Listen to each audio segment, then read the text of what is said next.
యేసుప్రభు నామంలో కూడి వచ్చిన మీ అందరికీ నా వందనాలు తెలియజేస్తున్నానండి. ఈరోజు మన ధ్యానం నిమిత్తము లూకాసు వార్త 24వ అధ్యాయం 51వ వాక్యాన్ని చదువుకుందాం.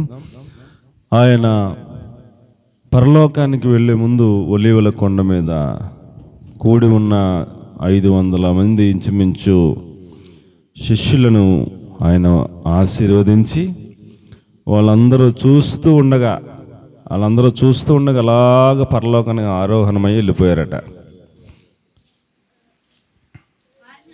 వారిని ఆశీర్వదించి ప్రత్యేకించబడి ఆరోహణుడాయను అన్నారు. కాబట్టి ప్రియులరా, యేసుక్రీస్తు ప్రభులు వారు భూమి మీదకి ఎందుకు వచ్చారు, ఎందుకు మరణించారు, ఎందుకు పునరుద్ధానుడయ్యారు అంటే మనలను ఆశీర్వదించడానికి. ఎందుకండి? శాపగ్రస్తులమైన మనలను, నరక ప్రాప్తులమైన మనలను విడిపించి మనలను ఆశీర్వదించడానికి ఆయన వచ్చారు. ఈ ఆశీర్వాదం ఎలాగా ఆయన ఆశీర్వాదం ఉందయా అంటే ఆదికాండం 1వ అధ్యాయం 28వ వచనంలో చెప్పబడింది. ఆదామును అవ్వమ్మను పిలిచి వారిని ఆశీర్వదించి అని మళ్ళీ ఎట్లనగా అన్నాడు. ఎలా ఆశీర్వదించారంట? మీరు ఫలించి అన్నాడు. మనల్ని దేవుడు ఆశీర్వదించినప్పుడు ఆ ఆశీర్వాదంలో మొదటి భాగం ఫలించాలి అని అర్థం. ఈ ఫలించటం ఎలాగ ఫలించాలి అనేది మనం ప్రతిరోజు ధ్యానం చేసుకుంటా ఉన్నాం. ఈ రోజుకి ఒకే ఒక మాట, ఎక్కువ లేవు, ఒకే ఒక మాటను ప్రభు ఇచ్చారు. ఆ మాట మనకు అర్థమైతే చాలు. ఆ మాట చెప్పేసి నేను ముగించేస్తాను అండి. యోహాను సువార్త 15వ అధ్యాయం 16వ వచనం, మీరు ఫలించున్నట్లు మీ ఫలము నిలిచి ఉండినట్లు. ఎలాగంటండి? మీరు నన్ను ఏర్పరచుకోలేదు, మీరు నా పేరట తండ్రిని ఏమి అడుగుదురో అది ఆయన మీకు అనుగ్రహించున్నట్లు మీరు వెళ్ళి ఫలించుటకును మీ ఫలము నిలిచినటకును నేను మిమ్మును ఏర్పరచుకొని నియమించాను అన్నాడు. కాబట్టి ప్రియులరా, ఈ వాక్యం చాలా ఒకదానికొకటి లింక్ అనమాట అండి. మనము ఏది అడిగినా, మనము దేవుణ్ణి, తండ్రి అయిన దేవుణ్ణి, కుమారుని పేరు మీద ఏది అడిగినా అది ఆయన మనకు అనుగ్రహించినట్లు ఆయన మనకి ఇవ్వాలంటే ఒక కండిషన్. మళ్ళీ మనం ఏది అడిగినా ఆయన మనకి ఇస్తారు. ఆయన మనకి ఇవ్వాలంటే మనం ఎలాగుంటే ఇస్తారంట? మీరు ఫలించున్నట్లు మీ ఫలము నిలిచి ఉండునట్లు నేను మిమ్మును ఏర్పరచుకొని నియమించితిని అన్నాడు. అంటే మనము ఆయన ఏర్పాటులోకి వచ్చాం. మనం ఎలాగొచ్చామండి? ఆయన ఏర్పాటులోకి వచ్చాం. ఆయన మనల్ని నియమించుకున్నారు. ఎందుకు? మనము ఫలించాలని. మనము ఆశీర్వాదం అంటేనే ఫలించటం. మనం ఫలించాలని. ఈ ఫలించిన ఫలము మరలా నిలిచి ఉండాలంట. ఇప్పుడు నేను దారంతో వస్తున్నప్పుడు మామిడికాయలు ఎంతెంత పిందులు రోడ్డు మీద పడిపోయి ఉంటాయి. మా ఇదిలోంచి వస్తుంటే ఒక పెద్ద మామిడి చెట్టు ఉంటుంది. కొంచెం దూరం వచ్చాక దాని నిండా కాయలు ఉంటాయి. అద్భుతంగా కాస్తుంది అది. కొంచెం అసలు మనకి చెట్టు నిండా కాయలు ఉంటాయి. ఆ వీధిలో వస్తున్నప్పుడు చిన్న గాలి వేసింది అనుకోండి, ఆ వీధిలో ఎంతెంత పిందులు అలాగ పడిపోయి ఉంటాయి. ఎవరు తుడుతారు? ఎవరికి కావాలి? రోడ్డు మీద పడిపోతే అలాగ ఉంటాయి. తొక్కేస్తుంటారు, బళ్ళు తొక్కేస్తుంటాయి, అలా కనపడుతూ ఉంటాయి కాయలు. మనము ఫలించాలని మన ఫలము ఏం చేయాలంట? నిలిచి ఉండాలి అని ఆయన కోరుకుంటూ మనల్ని ఏర్పాటు చేసుకుని నియమించి అప్పుడు మీరు అడగండి అన్నాడు. ఎప్పుడు అడగాలంట? మనం ఫలించి మన ఫలము నిలిచి ఉండేటట్లుగా మనం ఆయన ఏర్పాటు చేసుకున్నారు కాబట్టి, మనల్ని నియమించారు కాబట్టి, అలాంటి వారిగా మనం మారి అప్పుడు మీరు ఏమి అడుగుతారో అడగండి. మీరు అడిగింది మీరు తండ్రిని ఏమి అడుగుతారో అది మీకు అనుగ్రహింపబడును, అనుగ్రహించున్నట్లు అన్నాడు. కాబట్టి పిల్లలు, ఇది ఒకదానికొకటే వందనాలం. ఇది ఒకదానికొకటే చాలా లింక్ అనమాట అండి. మనం ఫలించకపోతే, మన ఫలము నిలిచి ఉండకపోతే, మనం ఏది అడిగినా మనకు ఆయన అనుగ్రహించలేదని బాధపడద్దు. మనం ఏది అడిగినా ఆయన మనకు అనుగ్రహించలేదని మనం బాధపడొద్దు. ఆయన చాలా స్పష్టంగా చెప్పారు, మీరు తండ్రిని ఏమడిగినా అది ఆయన మీకు అనుగ్రహించున్నట్లు మీరు ముందు ఏం చేయాలి? ఫలించాలి, మీ ఫలం నిలిచి ఉండాలి, అందుకోసమే నేను ఏర్పరచుకున్నాను, నియమించాను అని చాలా స్పష్టంగా చెప్పాడు. ఇప్పుడు మనం మన గురి, మన లక్ష్యం ఏమిటంటే నేను ఫలించాలి, నా దేవుని కోసం ఫలించాలి. ఏం ఫలించాలి? చేదు ద్రాక్షలు కాదు, నా దేవుని కోసం నేను ఫలించాలి. ఒక్కళ్ళైనా ప్రభు కోసం సంపాదించాలి. నేను నా దేవుని కోసం ఏదో ఒకటి చేయాలి, నా దేవుని కోసం నేను ఫలభరితమైన వ్యక్తిగా మారాలి అని మనం ప్రయాసపడితే ఫలించే చెట్టులాగా తయారైతే మన ఫలాలు రాలిపోతుంటే మరలా ఫలాలు నిలిచి ఉండాలని ప్రభు సహాయం కోసం వేడుకుంటూ ఉంటే, మన ఫలాలు నిలిచి ఉంటే మనం ఫలించే వాళ్ళం అయితే ఎంత అర్థం ఉంటుందో తెలుసండి. ఒక వ్యక్తి ద్వారా, ఇప్పుడు రామలక్ష్మి గారి ద్వారా ఒక్క వ్యక్తి చర్చికి వచ్చారనుకోండి, ఆమె ఫలించటం మొదలుపెట్టింది ఏమండి. ఆ వచ్చిన వ్యక్తి నిలబడాలి. ఒకరు తీసుకొచ్చారు కదా, ఆ వచ్చిన వ్యక్తి ఏమవ్వాలి? నిలబడాలి. ఆ ఫలం అందులో ఆ చెట్టులో నిలబడాలి. ఆ చెట్టుకి జీవం ఉంది, ఆ చెట్టుకి వచ్చిన ఆ కొమ్మలో ఒక ఫలం వచ్చింది, ఆ ఫలము ఆ చెట్టుకి నిలిచి ఉండాలి, పడిపోకూడదు. ఎంత పిందప్పుడు పడిపోకూడదు. అది తయారైపోతే ఆయనే తీసుకుంటాడు, తయారైపోతే ఆయనే వచ్చి కోసుకుంటాడు. అది సిస్టమ్, అది పరిపూర్ణం. వేరే అంతవరకు ఆ పండు ఎక్కడ ఉండాలా? నిలిచి ఉండాలి. కాబట్టి మన ద్వారా ఒక వ్యక్తి రక్షింపడినప్పుడు మనం ఫలించినట్లు ఆ వ్యక్తి ఆ చెట్టుకి ఎలా ఉండాలి? నిలిచి ఉండేటట్టుగా, పరలోక రాజ్యమునకు చేరే అంతగా సిద్ధపరచబడినట్లుగా ఆ వ్యక్తి గురించిన ఆ బాధ్యత మనం తీసుకోవాలి. ఆ వ్యక్తి నిలిచి ఉండాలి. దేవుని చెట్టులో మనం దేవునిలో అంటుకట్టబడ్డాం, మనకి ఒక కాయ వచ్చింది, ఈ కాయ మనతో పాటు నిలిచి ఉండాలి తయారయ్యేదాకా.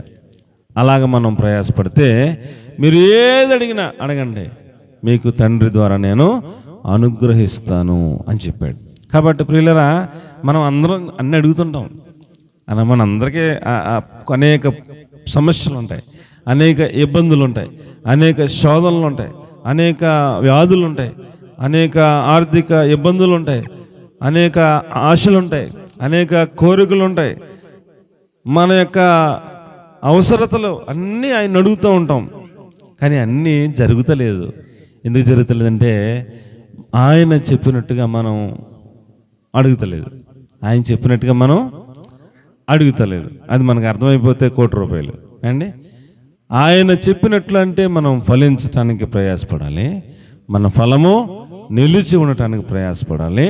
అప్పుడు మీరు ఏమి అడిగినను అది మీకు అనుగ్రహింపబడుతుందని చెప్పాడు. కాబట్టి లోపం మన దగ్గరే ఉంది. కాబట్టి మనం ఏం చేయాలి? సరి చేసుకుని మనం ఫలించేటట్లుగా దృష్టి పెడితే ఎప్పుడు ఫలిస్తాం, ఎలా ఫలిస్తాం? ఒక్కో రోజు చెప్తున్నాను నేను, ఎప్పుడు ఫలిస్తాం, ఎలా ఫలిస్తాం? నీటి ఓట యొద్ద ఉంటే ఫలిస్తాం. ఫలించేవారి యొక్క లక్షణాలు ఏంటో చెప్తున్నాం, ఫలించేవారు ఎలా ఉంటారో చెప్తున్నాం.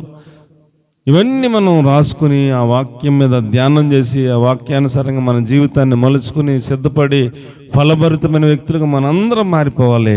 అదే దేవుడు కోరుకుంటున్నాడు. ఇప్పుడు ఒక వ్యక్తి చేసే ప్రార్థన, ఒక వ్యక్తి చేసే విన్నపంలో, ఒక వ్యక్తి అడిగే ఆ యొక్క సమస్యలు లేక కోరికలు, ఆశలు అవి తీరాలంటే ఎలాగ, సూత్రం ఏంటి అని ఒక 4-5 మాటలు, మహా అయితే ఒక 5 మాటలు చెప్తాను. చాలా త్వరగా రాసుకోండి, అవి జాగ్రత్తగా పాటించండి. మీకు దేవుడు అడిగినవన్నీ ఇవ్వకపోతే అడగండి అండి, రాసి పెట్టుకోండి. దేవుడు ఇవ్వకపోతే అడగండి. ఆయన ఇచ్చిన వాక్యం అది ప్రామాణికం, దాన్ని ఇంక ఎవరు మార్చలేరు. ఆయన వాక్యానుసారంగా మనం అడిగే హక్కు మనకు ఉంది. ఆ వాగ్దానం నెరవేర్చగలిగిన సమర్థుడు ఆయన, అందులో అనుమానమేమీ లేదు. మొన్న సేవకుల మీటింగ్లో ఒక ఆయన సాక్ష్యం చెప్పారు నించని ఏండి. ఆయన పెద్ద ఆఫీసరు, ఆయన రిటైర్మెంట్ అయిపోయారు. వాళ్ళ కొడుకులు, వాళ్ళ పిల్లలందరూ, ఒక ఆయన ఎక్కడో ఇతర రాష్ట్రాల్లో ఉన్నాడంట. ఆయనకి రాజమండ్రి ట్రాన్స్ఫర్ అవ్వాలని వాళ్ళ ఆశ. ఏంటండి అమ్మా, ఏంటండి? వాళ్ళకి రాజమండ్రి ఆ పిల్లోడు ట్రాన్స్ఫర్ అవ్వాలని వాళ్ళకి ఆశ. అయితే రాజమండ్రి ట్రాన్స్ఫర్ అవ్వాలని వాళ్ళు ఎప్పటి నుంచో ప్రార్థన చేస్తుంటే ఈలోగా ఒక టీము వేరే ఊరు నుంచి వచ్చి సువార్త చేయడానికి సేవకులు ఒక 25 మంది 30 మంది వచ్చి వాళ్ళు సువార్త చేస్తూ ఉంటే ఆటంకం ఏదో వచ్చిందంట. వస్తే ఈయన దృష్టికి వచ్చింది. ఈయన వెళ్ళి ఆ ఆటంకాన్ని, ఈయన ఆఫీసర్ కాబట్టి ఈయనకి అన్నీ తెలుసు కాబట్టి మొత్తం అందరితో మాట్లాడి మా వాళ్ళు అని చెప్తే వదిలేశారు. వీళ్ళందరినీ ఇంటికి తీసుకెళ్ళి సేవకులు అని చెప్పేసి వాళ్ళందరికీ భోజనం ఏర్పాట్లు చేసి భోజనం పెట్టారు. వాళ్ళు వెళ్ళే ముందు, అయ్యా మీ యొక్క ప్రార్థన మనం ఏదైనా ఉంటే చెప్పండి, మేము ప్రార్థన చేసి వెళ్తామన్నారంట. మాకు ఒక్క విన్నపం ఉందండి, ఇంకేం లేదండి, మాకు అంతా దేవుడు ఇచ్చాడు, మా పిల్లోడు చాలా దూరంలో ఉన్నాడు, రాజమండ్రి ట్రాన్స్ఫర్ అయిపోతే చాలన్నారంట.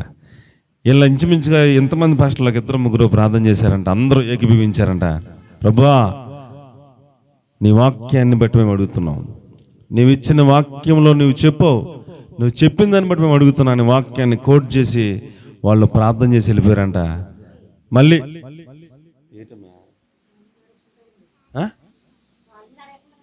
ఎందుకు వచ్చావు? ఎందుకు వచ్చావు?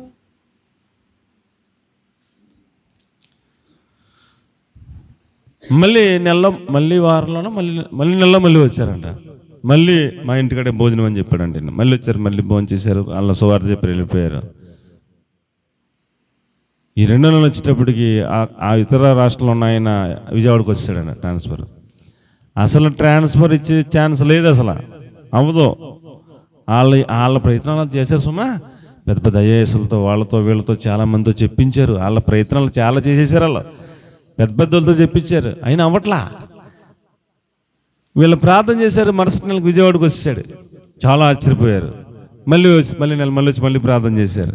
అయ్యా ఏంటి విజయవాడ వచ్చాడయ్యా, చాలా రాజమండ్రి మళ్ళీ ప్రభువా అని మళ్ళీ ప్రార్థన చేశారు.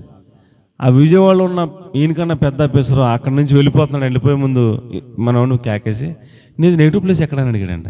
నాది రాజమండ్రి సార్ అన్నాడంట. ఆయన వెళ్తే కుర్రోని రాజమండ్రి ట్రాన్స్ఫర్ చేస్తానని చెప్పి రాసేసి వెళ్ళిపోయాడంట. ఆయన అర్జెంట్గా రాజమండ్రి వచ్చేసాడు. వీళ్ళ ఆశ్చర్యం అనమాట అండి. అసలు ఏంటి ఎలా జరిగింది? మనం పెద్దలతో మనం అన్ని ప్రయత్నాలు చేసాం, ఎప్పుడు జరగలేదు, అసలు ఎవరి వల్ల అవ్వలేదు. ఈ సేవకులందరూ ప్రార్థన చేసి ఇలా కార్యం జరిగిపోయింది అని ఆయన సాక్ష్యం చెప్తున్నాడు. కాబట్టి ప్రియులరా, మనము ఎలాగా దేవుణ్ణి అడగాలి అనేది మనం నేర్చుకోవాలి.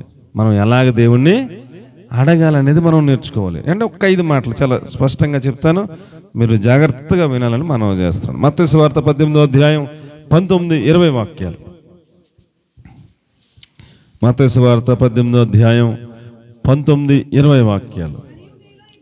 మరియు మీలో ఇద్దరు తాము వేడుకొను సంగతులను గూర్చి భూమి మీద ఏకీభవించిన ఎడల అది పరలోకమందున్న నా తండ్రి వలన వారికి దొరుకునని మీతో చెబుతున్నాను. దేవునికి బిగ్గరగా ఒక స్తోత్రం చెప్పండి. కీ పాయింట్ ఇచ్చేశాడు దేవుడు. దేవునికి మహిమ కలుగును గాక. మీరు అడిగింది దొరకాలంటే, జాగ్రత్తగానండి, మీరు అడిగింది మీకు దొరకాలి దేవుని ద్వారా అంటే ఒకటే సూత్రం చెప్పాడు. అండి, ఏం సూత్రం అంట? భూమి మీద ఇద్దరు ఏకీభవించి ఏది అడుగుతారో అది నా తండ్రి వలన వారికి దొరుకునట్లు వారు భూమి మీద ఏం చేయాలి? ఏకీభవించి అడగాలి. దేవునికి స్తోత్రం కలిగిన గాక. నేను ఒంటరిగా ప్రార్థన చేస్తున్నాను, నా ఇంట్లో ప్రార్థన చేస్తున్నాను, పావుగంట అరగంట చేస్తున్నాను, గంట చేస్తున్నాను, కార్యం జరగట్లేదు. ఇదేమిటి, ఇంత నేను పరిశుద్ధంగా ఉన్నాను, నేనే పాపం చేయలేదు, నేను ప్రార్థన చేస్తున్న కార్యం జరగట్లేదు అని నిరుత్సాహపడిపోకుండా వాక్యాన్ని మనం గమనిస్తే, భూమి మీద ఏం చేయాలంటండి? ఇద్దరు ఏం చేయాలంట? ఏకీభవించి. చాలా ఇంపార్టెంట్ పాయింట్. ఇప్పుడు మనం ఇంట్లో ఏకీభవించడానికి వీలవట్లా. ప్రార్థన చేద్దామని మోకరిస్తున్నాం, పిల్లడు వచ్చి అమ్మాని లేపుతున్నాడు. ప్రార్థన చేద్దామని మోకరిస్తున్నాం, పిల్లొచ్చి లేపుతుంది. ఏదోటి అడుగుతారు కదా, ప్రార్థన చేసుకుంటున్నారు, మనం మాట్లాడకూడదని ఏమైనా ఉంటుందా పిల్లలకి? అడగకూడదు. అమ్మగారు ప్రార్థన చేసుకున్నా భయం ఏమైనా ఉంటుందా? మనం మోకాళ్ళు వేస్తాం, అప్పుడే సాతాను కూడా ఏదో వాళ్ళకి కీయత్తడాలు వచ్చి మాట్లాడేస్తుంటారు. నాకు మంచిలు కావాలి, నాకు అది కావాలి, నాకు ఇది కావాలి అని మాట్లాడేస్తుంటారు. ప్రార్థన చేసుకునేవారు. ఇంట్లో ఏకీభవించడానికి అవ్వట్లేదు. చర్చిలోకి వచ్చినప్పుడు చర్చిలో 10 మంది ఉంటారు. 10 మందికి చెప్పాలి, నా ప్రార్థన మనవి ఇది, మనందరం కలిసి ప్రార్థన చేద్దాం అంటే కలిసి ప్రార్థన చేయరా? అందరూ కలిసి ఒకళ్ళు ప్రార్థన చేస్తుంటే అందరూ ప్రభువా ఈ బిడ్డను కనికరించడానికి అందరూ ఏకీభవించారనుకోండి, జరగకపోతే అడగండి. దేవునికి స్తోత్రం కలిగిన గాక. భూమి మీద 2-3 నా నామమున ఏకీభవిస్తే అక్కడ నేను ఉంటానన్నాడు దేవుడు. ఎక్కడ ఉంటాడంటే ఆయన భూమి మీద 2-3 నా నామములో ఎక్కడ ఏకీభవిస్తారో అది సంఘం. 2-3 సరిపోద్దన్నాడు. ఇంకెక్కువ మంది ఉంటే ఇంకా సూపరు. వారందరూ ఏకీభవించి, వారందరూ చేతులు కలిపి, వారందరూ ఒక బిడ్డ కోసం ప్రభువా ఈ బిడ్డ విషయంలో ఈ కార్యం చేయనాయనా అని దైవ సేవకునితో పాటు ఏకీభవించి అందరూ ప్రార్థనలో పాలు పంపులు పొందితే ఆ కార్యం తండ్రి ద్వారా దొరుకుతుంది. దేవునికి మహిమ కలుగునుగాక. అంత శక్తి సంఘానికి ఇచ్చాడండి. సంఘము ఎదుట పాతాళ లోక ద్వారములు నిలవలేవన్నాడు. సంఘానికి అంత కెపాసిటీ ఇచ్చాడు, సంఘానికి అంత అధికారం ఇచ్చాడు, ఐక్యతలో అంత బలం ఉందని చెప్పాడు. కాబట్టి ప్రియులరా, ఒక తాడు తెంపేస్తాం, 2 తాళ్ళు తెంపేస్తాం, 3 ఒక్కటి కింద పెయిన్ ఇస్తే కష్టం అవుతుంది. వాడు ఎంత బలవంతుడైనా ఎలా పెట్టినా అలా పెట్టినా కొంచెం ఇబ్బంది అవుతుంది. అదే 3 తెంపేస్తాం అండి. ఆ తెంపే విధానం తెలిస్తే 3 తెంపేస్తాం. 10 అయితే కొంచెం ఇంకా ఇబ్బంది అవుతుంది, కష్టం అవుతుంది. ఏదన్నా కత్తో ఏదో తెత్తని కానీ పని అవ్వదు. ఐక్యత సంఘం యొక్క ప్రార్థన ఏమండి చాలా పవర్ఫుల్గా ఉంటుందని మీకు నేను మనవి చేస్తున్నాను. అందుకనే సమాజముగా కూడుట మానొద్దు అని చెప్తాడు హెబ్రీ పత్రికలో. ఏమండి సమాజముగా కూడుట మానొద్దు అని చెప్తాడు హెబ్రీ పత్రికలో. మనకి ఎన్ని పనులున్నా, ఎన్ని ఇంపార్టెంట్ అయినా దేవుని మందిరంలో ఒక సమయం ప్రకటించినప్పుడు ఆ సమయానికి మనం అన్ని పనులన్నీ త్వరగా చేసేసుకొని ఆ సమయానికి మందిరంలోకి వచ్చి మన అవసరత కోసం ఇతరులు ఏకీభవించేటట్టుగా మనం చెప్పి ప్రార్థన చేయాలి. ఇతరుల అవసరం కోసం మనం ఏకీభవించి ప్రభు ఆ బిడ్డకి కార్యం జరిగించిన ఆయన అని భూమి మీద 2-3 లేక అంతకంటే ఎక్కువ మంది ఒక్క విషయంలో అందరూ ఏకీభవించి ప్రార్థన చేస్తే అది తండ్రి వలన దొరుకుతుంది అన్నాడు. మన బిడ్డలకు ఎవరికైనా మంచి మార్కులతో పాస్ అవ్వాలా, మనందరం ఏకీభవించి ప్రార్థన చేయాలి. మన బిడ్డలు ఎవరికైనా అనారోగ్యంగా ఉంది, స్వస్థత కావాలి, మనందరూ ఏకీభవించి ప్రార్థన చేయాలి. ఖచ్చితంగా అది దొరుకుతుందని చెప్పాడు. దేవునికి స్తోత్రం కలిగిన గాక. హల్లెలూయా. 2వ మాట ఫిలిప్పీ పత్రిక 4వ అధ్యాయం 6వ వాక్యం. ఇంకెవరెవరు ఎలాగ కలిసి ప్రార్థన చేశారు, ఎప్పుడెప్పుడు చేశారు, ఎలా చేశారు, ఇవన్నీ చెప్పుకుంటే చాలా టైం అయిపోతుంది అండి. సంఘమంతా ఏకీభవించి పేతురు గారు చెరసాల్లో ఉంటే ప్రార్థన చేశారు. ఫిలిప్పీ 4:6 ఏమంటే చెరసాల్లో ఉంటే ప్రార్థన చేశారు. ఒక నిమిషం ఆగరా.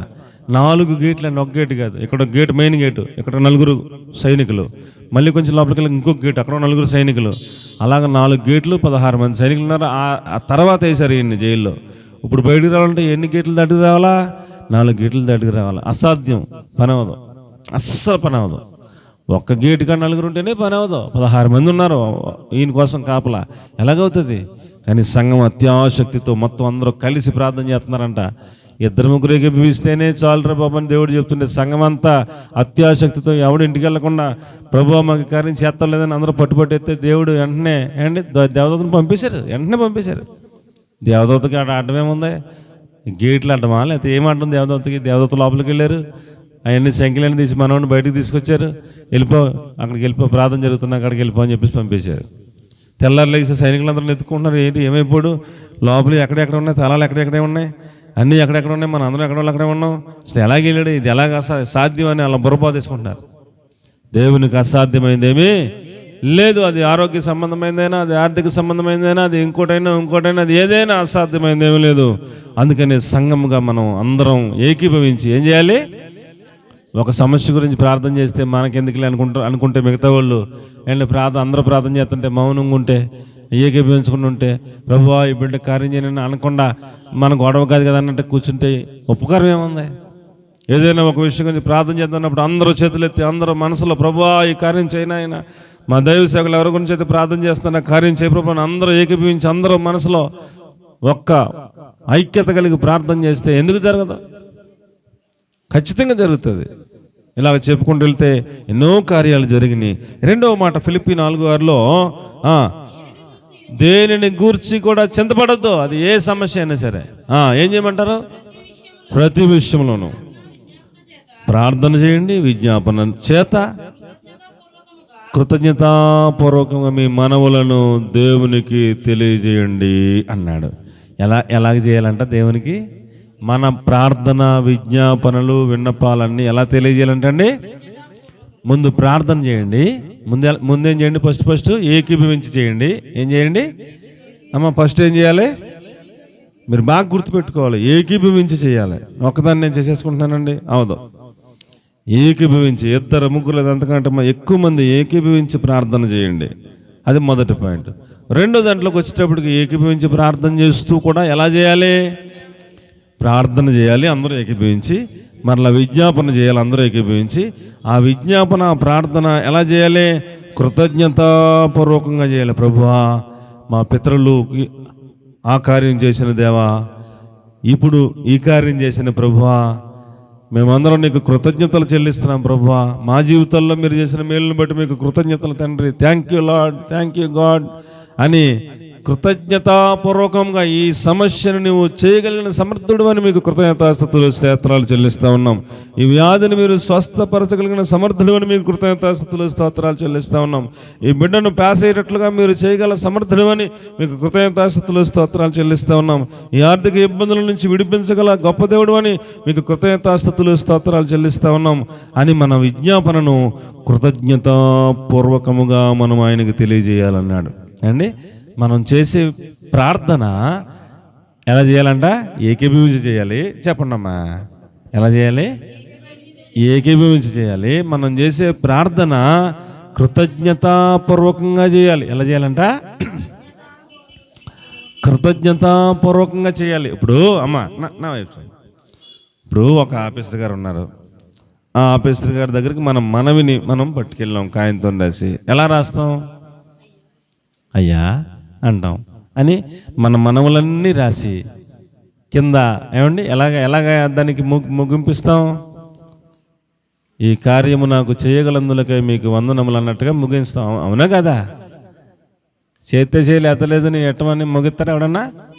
ఏమండే చెప్పండి బాబు, ఎవరన్నా మనవ రాసివాడు ఎవరన్నా ఎలా రాస్తాడు అమ్మా? ఎలా రాస్తాడండి మనవ రాసివాడు? ఎప్పుడన్నా మనవాళ్ళు రాశారా మీరు ఎక్కడైనా? ఎంఆర్ఓ కానీ ఎలాగైనా రాశారా? ఎలా రాస్తారండి?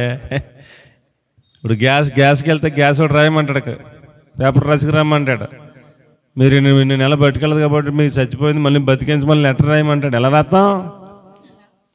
అయ్యా నేను పలానా ఆధార్ కార్డు నెంబరు పలానా గ్యాస్ హోల్డర్ని, మరి కొన్ని నెలలు నేను ఊరు వెళ్ళాను కాబట్టి నేను వాడుకోలేకపోయాను, అందు నిమిత్తం నా కార్డు చచ్చిపోయిందని చెప్పారు, దీన్ని బతికించవలసిందిగా కోరుచున్నాము, ఇది మీరు చేయగలందులకే మీకు వందనాలని కింద కన్క్లూజన్ ఇస్తాం. ఇదేడు అంటాం. అవతల చదువుకునే వాడికి పని చేయాలనిపించాలా? అర్థమైందా లేదా? మరి చేస్తే చేయలేదలేదు నీ ఎట్టం బాబా అంటే సర్లే పర్లేదని చెప్పి అక్కడ ఎత్తాడు కదా, అంతేనా? ఎలా చేయాలంట? కృతజ్ఞతాపూర్వకంగా. ఎలా చేయాలంట అండి? ఇంగ్లీష్లో అయితే థ్యాంక్ యూ అని కింద ముగించి రాస్తారు.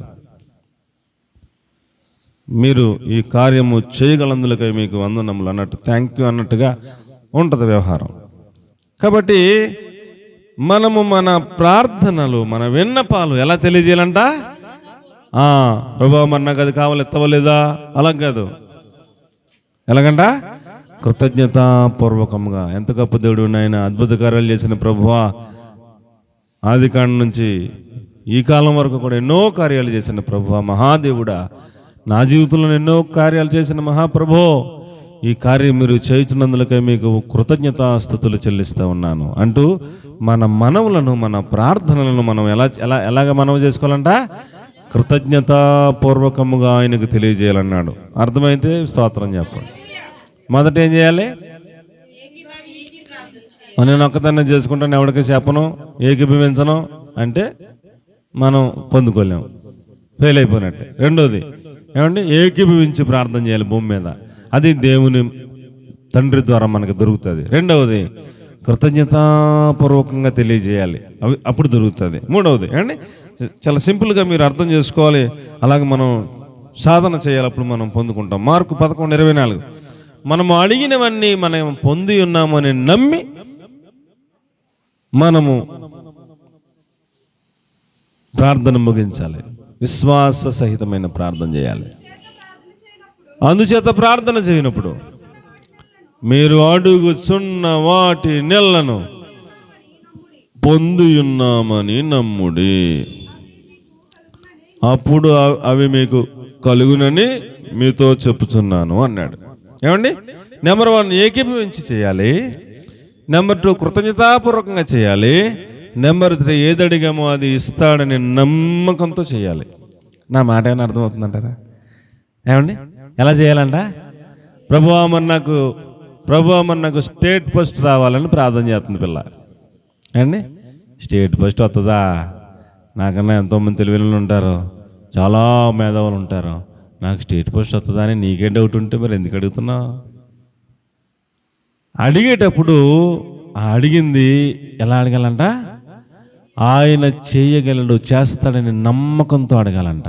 ఎలా అడగాలంటండి? ప్రభువా ఈ అప్పులు తీరేటట్లుగా కృప చూపించిన ఆయన అని ప్రార్థన బాగానే చేస్తాం. అప్పులు తీర్చగలడు దేవుడు, అప్పులు తీరిపోతాయని నమ్మకంతో అడుగు. ఎలా అడగాలి? ప్రభువా ఈ వ్యాధి తగ్గించిన ఆయన అని బాగానే ప్రార్థన చేస్తాం. ఇది తగ్గుతుంది ఏంటి అని మళ్ళీ మనమే అంటాం. అవునా కదా అండి? ఇది తగ్గుతుంది ఏంటి?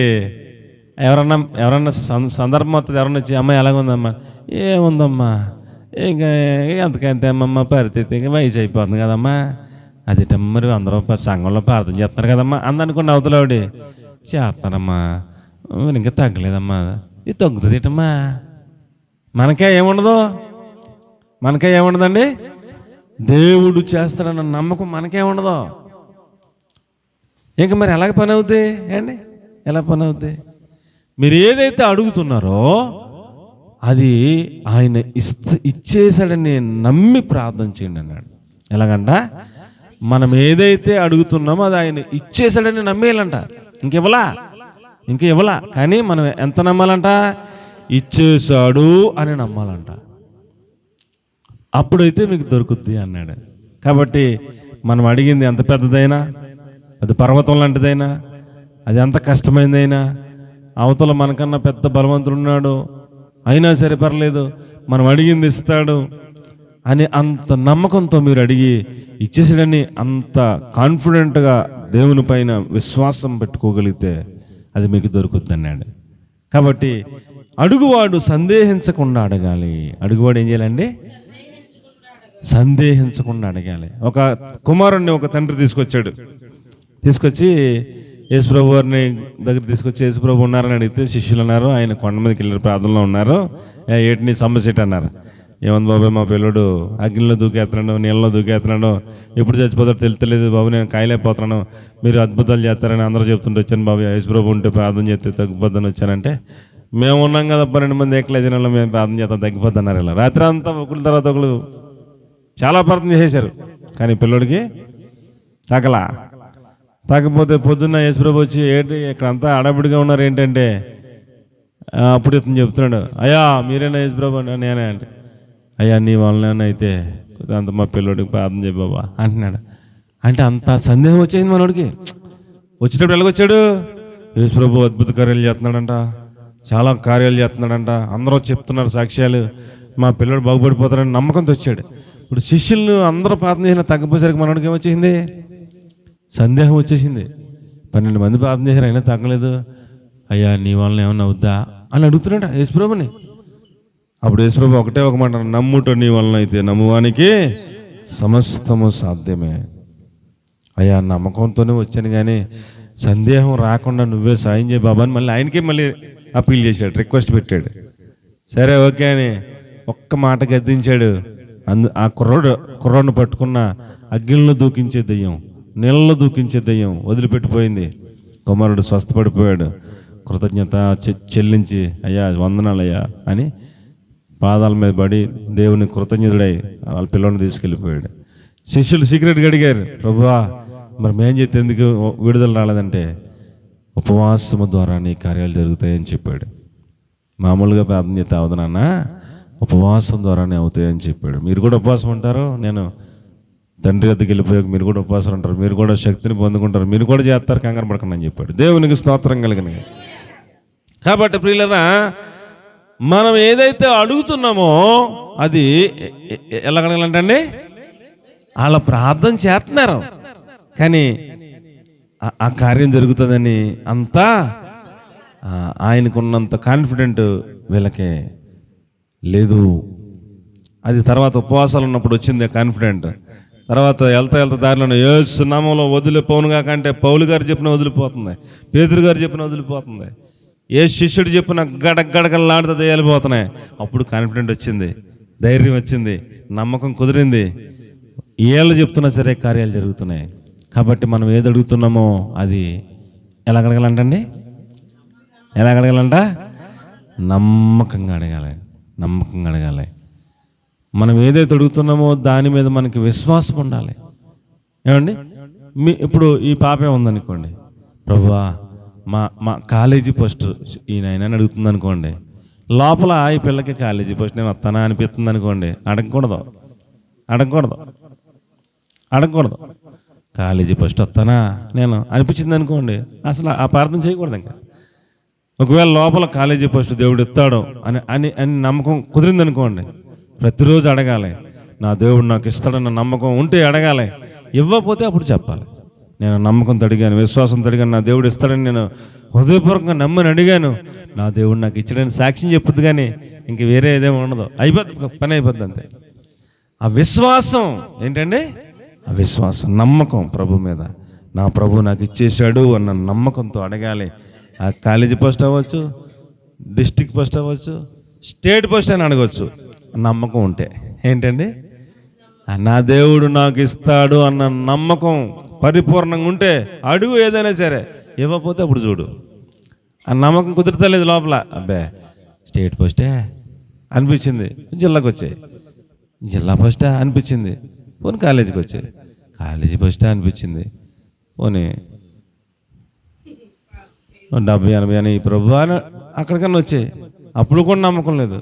ఇంకా పని ప్యాస్ అన్నా చేయి ప్రభు అన్న అక్కడ ఆ నమ్మకం కన్నా నీకు ఎక్కడ విశ్వాసం కుదురుతుంది అన్నది చూసుకోవాలి. నీకు కుదిరింది విశ్వాసం.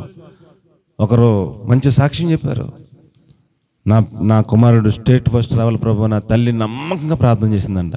స్టేట్ పోస్ట్ మామూలు కదండి, ఫస్ట్ ఇయర్లో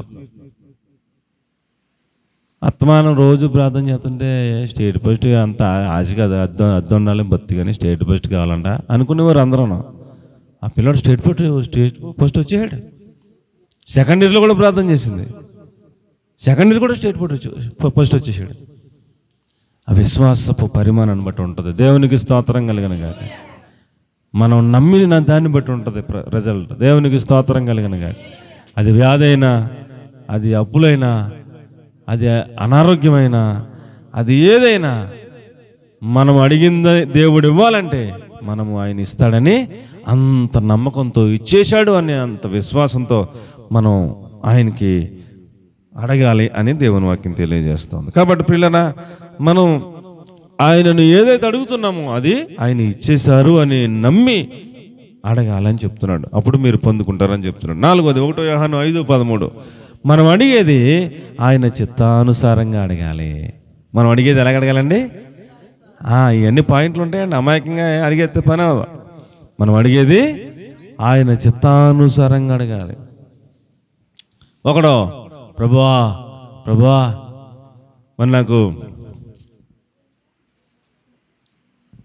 చాలా పేదరికంగా ఉంది, నేను ఒకసారి కోటేశ్వరుని అయిపోవాలి, ఏమా నా వైపు చూడండి, నేను ఒకసారి కోటేశ్వరుని అయిపోవాలి ప్రభువా, నాకు ఇంకోటి కావాలా, బ్రాండ్ కొట్టి దేవుడు చెప్పినా ఇస్తాడా? అది నమ్మకం ఉంది, అది నమ్మకం ఉంది, ఇస్తాడా? చెప్పండి. ఎత్తాడా? లేకపోతే ఇంకేదన్నా ప్రభు నేను బ్యాంకు దోపిడీ చేస్తాను నమ్మకం ఎత్తాడా? అవుతుందా? మనం అడిగేది ఆయన చిత్తానుసారంగా అడగాలి. ఎలా అడగాలండి? స్టేట్ ఫస్ట్ అడుగు, ఆయన చిత్తం ఇస్తాడు. ఇంకోటి ఏదన్నా అడుగు, ఆరోగ్యం అడుగు, ఇస్తాడు. ఏదైనా అప్పుల గురించి అడిగి ఇస్తాడు. ఆయన చిత్తానుసారంగా అడగాలి. పాపం, పాపిష్టి కోరికలు, పాపిష్టి ఏమండి ఆశలు పని అవ్వదు. మనం అడిగేది ఆయన చిత్తానుసారంగా. మనమేమి అడిగినను మనమే ఆయన ఆలకించునది అన్నాడు. తీసారండి ఎవరన్నా? అమ్మా ఆయన బట్టి మనకు కలిగిన ధైర్యం ఏదనగా ఆయన చిత్తానుసారముగా మనమేది అడిగినను ఆయన మనవిని ఆలకించునన్నది మన ధైర్యం. ఆయన ఆలకిస్తాడు, ఇస్తానన్నదే మన ధైర్యం. నిజమే, బాగుంది. కానీ అడిగేది ఏం అడగాల? ఆయన చిత్తానుసారంగా అడగాలి. దేవునికి స్తోత్రం కలిగినగాక. హల్లెలూయా. కాబట్టి పిల్లరా, మనం అడుగుతున్నది ఆయన చిత్తంలో అడుగుతున్నామా, లేకపోతే మనం ఇంకా అవుట్ ఆఫ్ అడుగుతున్నామా, మనం బయటికి వెళ్ళిపోయి అడుగుతున్నాం అనేది నిర్ధారించుకుని అడగాలి. ఏమండి? మరి చాలాసార్లు ప్రార్థన చేస్తున్నామండి, మరి నమ్మకంతో చేస్తున్నామండి, మరి అయినా ఎత్తలేదండి. ఎందుకు ఎత్తారండి? ఆయన చిత్తం కాకపోతే అది నువ్వు ఎంత ఉపవాసం ఉండిపోయినా పని అవదు. ఒకడు అక్కడ 4 రోజులు ఉపవాసం ఉన్నాడంటే ఆడి కోరుకున్న అమ్మాయిని పెళ్లి చేయమని. ఎన్ని రోజులండి? 40 రోజులు ఉపవాసం ఉన్నాడంట. నేను కోరుకున్న అమ్మాయిని పెళ్లి కావాలి ప్రభు. 40 రోజులు ఉపవాసం అయిపోయింది. ఒక రోజు ఉండమంటేనే ఉండలేదండి. 40 రోజులు ఉండంటే ఆడికి ఎంత ఏమంటారో ఎంత పట్టుదల ఉందో చూడండి. ఆడికి ఏమైనా సరే నేను సాధించాలనుకున్నాడు, ఉపవాసం ఉండిపోయాడు. ఆడికి 41 రోజు పెళ్లి కొట్టు వచ్చిందంట. చూస్తే ఆ పిల్లదే పెళ్ళి, వీడితో కాదు. 40 రోజులు ఉపవాసం ఉన్నాను ప్రభువా, నాకు ఎంత కార్యం చేస్తావా, ఇంకొకరితో పెళ్ళి నేను కోరుకున్న అమ్మాయిగా ఏంటైనా అంటే లెంపలో ఆయన చేస్తాడు ఇక దేవుడు. 40 రోజులు ఉపవాసం ఎందుకుంటున్నాడు అండి? ఆడికి నచ్చిన అమ్మాయి ఆడికి పెళ్ళి అయిపోవాలంట. అంటే నీకు ఏది కావాలో ఇచ్చేస్తాడు దేవుడు, ఆయన చిత్తం లేకుండా. అండి అర్థం ఉండాలా? ఒక పని చేసేటప్పుడు దానికి దేవుని చిత్తం అన్నీ చూసుకోవాలి. తల్లిదండ్రులు ఇష్టపడ్డారా, వాళ్ళ ఇష్టానుసారం జరుగుతుందా, అటువైపు కూడా ఇష్టపడ్డారా, ఏం అక్కర్లేదు. వీడికి ఆడు కోరుకున్నాడు, ప్రభు ఇచ్చాయి చేసాయి, ఇక్కడ ఎలాగంటే అలాగే చేసేస్తారు అంతే. ఉపవాసం పండిపోతే అయిపోద్దా? అవదు. కాబట్టి మనము అడిగేది ఎలా అడగాలి? ఆయన చిత్తానుసారంగా అడిగితే ఖచ్చితంగా దొరకదు. దేవునికి స్తోత్రం కలుగును గాక. 5వ మాట చెప్పేసి ముగించేస్తాను, అయిపోయింది. ఏమండి? 1 యోహాను పత్రిక 3:21 ఏదైనా కావాలని కోరుకుని దేవుణ్ణి అడిగేవాడు ఆయన ఆజ్ఞలను అనుసరించి ఆయనకి ఇష్టమైనట్టుగా బతికి అడగాలి, అప్పుడు ఇవ్వకపోతే చూడు అని చెప్పాడు. ప్రియులరా, అమ్మ 1 యోహాను 3:21 ఎక్కడున్నారు? అదేనా? ఓకే.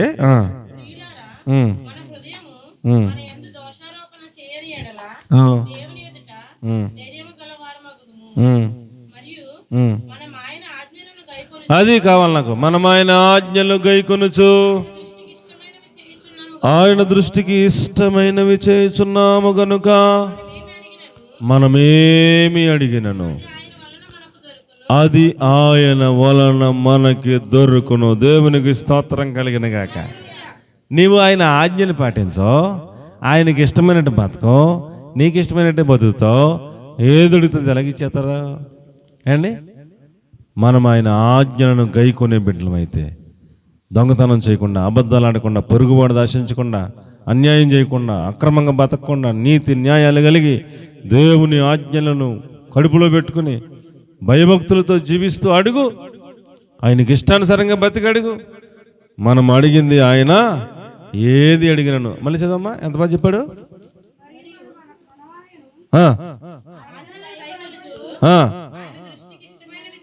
చేయుచున్నాము కనుక మనమేమి అడిగినను అది ఆయన వలన మనకు దొరుకును. దేవునికి గట్టిగా స్తోత్రం చెప్పండి. హల్లెలూయా. కాబట్టి అప్పులు తీరిపోవాలా?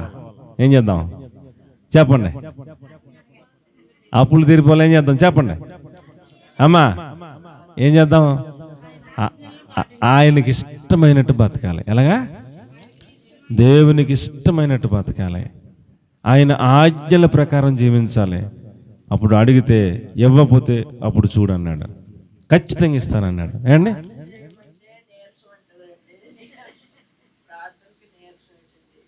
అందుకనే ఇంక ఎదగాలనే మా తాపత్రయం ఏంటండి అమ్మా? మా తాపత్రయం ఏంటి? మీరందరూ ఎదగాల ప్రార్థనలో. దేవుడు అడిగితే ఇచ్చే అలాంటి స్థాయికి మీరు అందరూ రావాలి. అది మా తాపత్రయం. ఆవిడ కోసం అందరూ ప్రార్థన చేయండి. ఆవిడ ప్రార్థనా పరురాలు అవ్వాలా? ఆవిడ కూడా ఫలభరితంగా మారాలి అండి. అందరి కోసం అందరం ప్రార్థన చేసుకుందాం. దేవుడు అలాగున మనందరినీ ఫలభరితమైన వ్యక్తులుగా, అడిగినది పొందుకునే అంతటి కృప కలిగిన వారిగా మనందరినీ సిద్ధపరచును గాక. Amen. May God bless you.